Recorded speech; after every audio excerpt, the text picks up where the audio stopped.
রাসূলুল্লাহর দাসী আল্লাহর নবীকে যখন বললেন, ইয়া রাসূলুল্লাহ, ইয়া হাবিবাল্লাহ, হুজুর আম্মা জান আপনাকে স্মরণ করেছেন।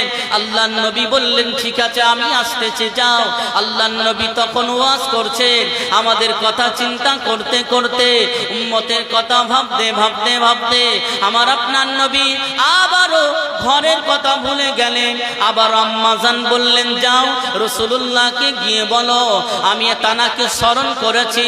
আম্মা জানের কথা শুনে আল্লাহর রাসূলের দাসী আবারও মসজিদে নববীর কাছে এসে রাসূলুল্লাহকে সালাম দিলেন, ইয়া রাসূলুল্লাহ, আসসালাতু ওয়াসসালামু আলাইকা রাসূলুল্লাহ।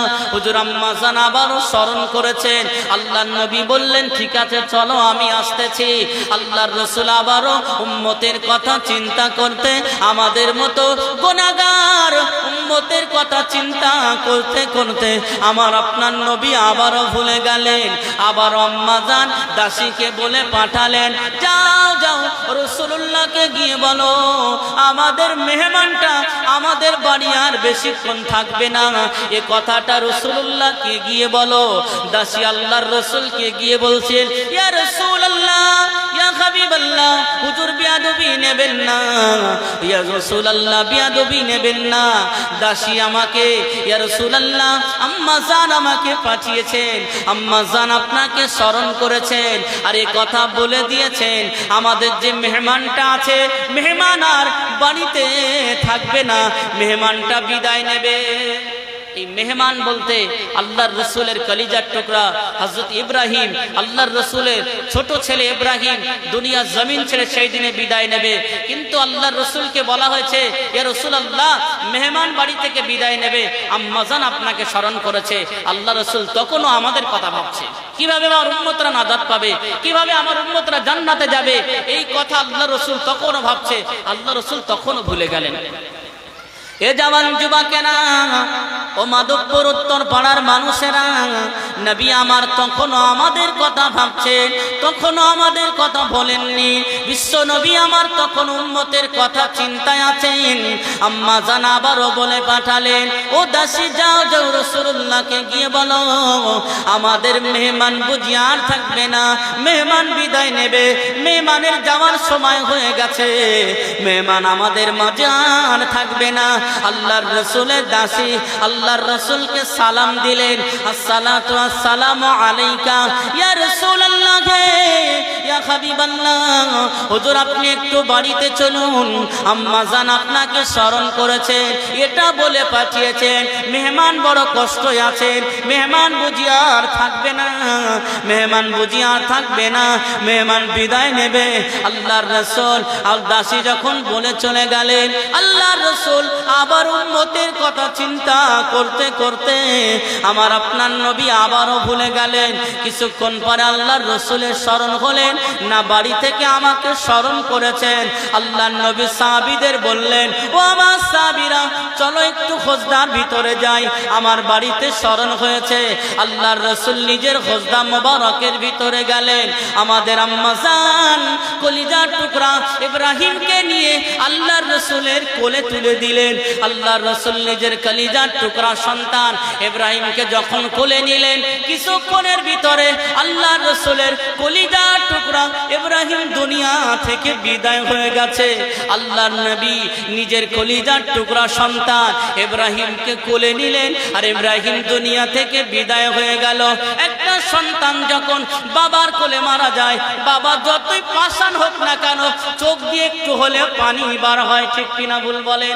আল্লাহর রাসূলের কলিজার টুকরা ইব্রাহিম রাসূলুল্লাহর কোলে আসা মাত্রই দুনিয়া থেকে বিদায় হয়ে গেল। আল্লাহর নবীর চোখ দিয়ে টপ টপ টপ টপ করে অশ্রুগুলো ঝরে ঝরে পড়ে।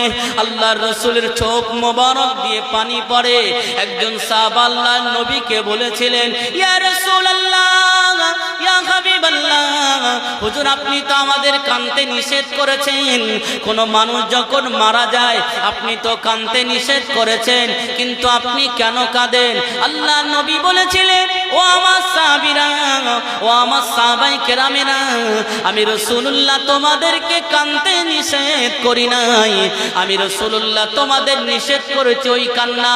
তোমাদের যদি আব্বা মারা যায়, তোমাদের যদি মা মারা যায়, তোমরা কান্না করবে, ওই কান্নার আওয়াজ যেন ওই মাইয়াতের কানে না পৌঁছে যায়।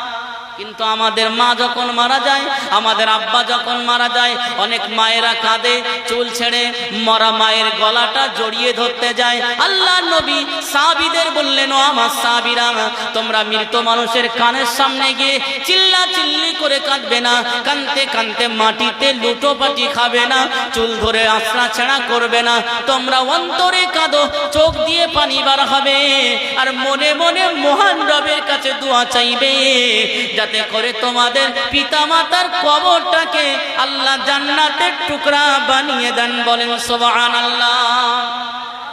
আল্লাহ সেই জন্য তো আমাদের পিতামাতার জন্য স্পেশাল আমাদের জন্য একটা দোয়া শিখিয়েছেন, রব্বির হামহুমা কামা রব্বায়ানি সগীরা। বান্দা তোমাদের আব্বা কবরে, মা কবরে, তাদের জন্য কবরের কাছে গিয়ে শুধু বলো রব্বির হামহুমা কামা রব্বায়ানি সগীরা। হে আল্লাহ, আমার আব্বা মা দুনিয়া জমিনে আমাদেরকে তাদের কোলে লালন পালন করেছে, আজ তারা আপনার কাছে চলে গেছে, সুতরাং আপনার কুদরতি কোলে আপনি তাদেরকে লালন করেন। বলেন না সুবহানাল্লাহ। আল্লাহ আমাদের পন্থা রেখেছেন, সুতরাং সেই পন্থায় আমরা যাই না, রাসূলুল্লাহর সুন্নাত মোতাবেক আমল আমরা করি না। এই যে সবে কদর আসে, লাইলাতুল কদর আসতেছে, সব উল্টো ভাবে আমল করব আমরা, ঠিক কিনা বলবেন? সোজা আমলকে করব না, আসুন বোঝাবার চেষ্টা করব। আল্লাহর রাসূলের কলিজার টুকরা ইব্রাহিম দুনিয়া থেকে বিদায় হয়ে গেছে, আল্লাহর রাসূল নিজে হাতে দাফন করলেন, দাফন করে আবারও মসজিদে নববীতে গিয়ে আমাদের মতো গুনাহগার উম্মতের কথা চিন্তা করছে, কিভাবে আমার উম্মত নাজাত পাবে। তখন আর বাড়ির কথা মনে রাখেনি, জোরে বলবেন না সুবহানাল্লাহ। বাচ্চা চলে গেছে, বাচ্চার কথা মনে নেই, উম্মত কিভাবে জান্নাতে যাবে সেই কথা রাসূলুল্লাহ ব্যস্ত। আর রাসূলুল্লাহর বিধান আমরা কেউ মানি না, আল্লাহর দেওয়া বিধান মানি না। যাকাত দেওয়া শিখিয়েছেন কে? আল্লাহ জাকাত দিতে বলেছেন, কিন্তু জাকাতের হিসাব শিখিয়েছেন কে? রাসূলুল্লাহ। আমরা রাসূলুল্লাহর দেওয়া জাকাতকে মানি। যারা জাকাত লাখে ২৫০০ টাকা জাকাত দেবে না, এদের মালগুলো এমন ভাবে বার হয়ে যাবে। আমি একটা একদম সত্য ২ থেকে ২.৫ মাস ঘটে যাওয়া একটা ঘটনা আপনাদের শোনাবো। আমাদের নারায়ণপুর অঞ্চলের ভিতরে একজনা ৩ কোটি টাকা নিজের লোক ঝেড়ে দিয়ে চলে গেছে। ওই ব্যক্তিটা ভালো করে হিসেব নিয়ে দেখেছে কোনোদিন জাকাত দিত না ঠিক মতো। এটা আল্লাহর তরফ থেকে তার প্রতি গজব, ঠিক কিনা বলবো না? আল্লাহর নবী মসজিদুন নববীতে ওয়াজ করছেন, ইহুদি তারা রাসূলুল্লাহর কথা মানে, আর আমরা মুসলমান রাসূলুল্লাহর কথা মানি না। তাহলে আমরা রাসূলুল্লাহর উম্মত বলে দাবি করে লাভ হবে বলে মনে হয়? আল্লাহর রাসূল মসজিদে ওয়াজ করছেন যে যাকাত যদি কেউ আদায় করে, আল্লাহ রাব্বুল আলামিন তার মালের দায়িত্ব নিয়ে নেন, আল্লাহ তার মাল নিজেই হেফাজত করেন।